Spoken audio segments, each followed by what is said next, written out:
Welcome back. Very short update on this VF2 that was US spec low voltage machine. So obviously you see us change the voltage side of it and we've done it so everything's working now, so that's great. And I moved on and said that I wanted to check out the tool changer before we did anything. And the one thing I forgot, the fact that it was still a US spec style machine, is that US uses Cat 40 tooling, which is what this is, and in the UK we use BT 40. So I pulled the tool changer off and I'm going to insert a little bit of footage of that now. Taken on my phone, so it might be a strange picture all the other way up, but have a look at the state of this tool changer when I took it out. So I just dropped the tool changer plate on this VF2, and this is why you need to maintain these things. Take them apart, clean them out. So not only is it full of swarf, you can see on two pockets there, the dowel pins between the fingers here that you get have come out, and the fingers go loose. So there's no dowel pin there. You've got them there, got them there. But these ones, so you've got two that have come out, caused the fingers to go all wonky, and that is more than likely what has damaged these pockets. So I also need to change this because this is set up for Cat 40 tooling, and we need to rearrange it for BT 40, so the fingers go underneath the bow ties.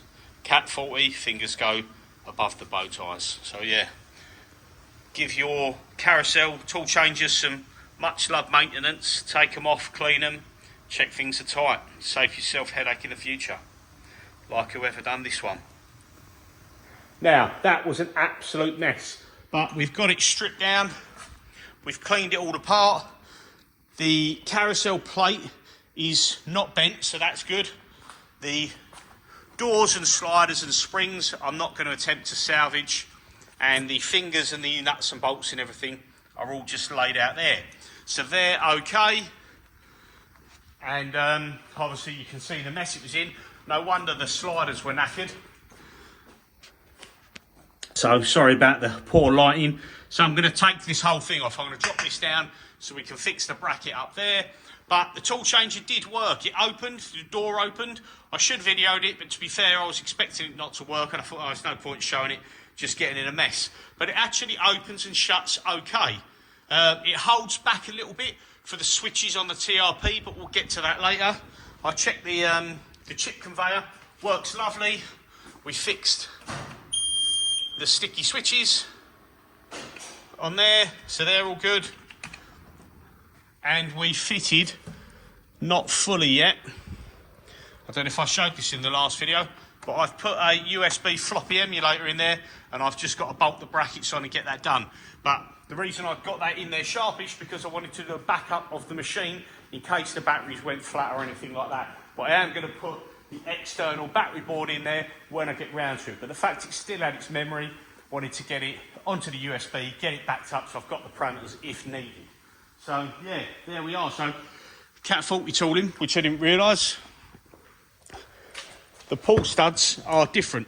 So this is BT 40 and this is Cat 40, and you can see it's shorter, and I thought, oh well, that's strange. And it's because, after a quick bit of research, because I looked at on the door build bit of paper there, build spec, and compared it to some other machines, the spindle assemblies are identical part numbers, even revisions on one of them. So the only difference here is that the you see there, they're different lengths. So a BT, it's probably hard to tell, but it's a little bit shorter, so they have a longer pull stud. Nothing crazy. So the tool changer, we can rearrange. A Cat 40 tool changer has the tool change fingers on top of the bow tie, so they're higher up. I've took this one apart now, but if I show you, like I said, I've got a few carousel plates, and I've got one built up here, for example. So this is BT 40. So BT 40 has the tool change fingers on the bottom and the bow tie on the top. A Cat 40 machine, so a US spec machine, will have the tool change fingers on the top and the bow tie will be on the bottom against the plate there. So yeah, not much difference. It's a little bit, and it's something that you can change really simple. So I'm going to make myself some new trapdoors and bottom covers, fit new springs because I've got them in stock, and then we can get it all built up. So it was in a hell of a bad condition, but luckily it won't be a hard fix. We can get that done, mend the bed bracket, reset our parameter 64, tool change offset and everything like that, and we'll be one more job ticked off the list. So yeah, quick update. Cheers for watching. Please like and subscribe. See you again soon.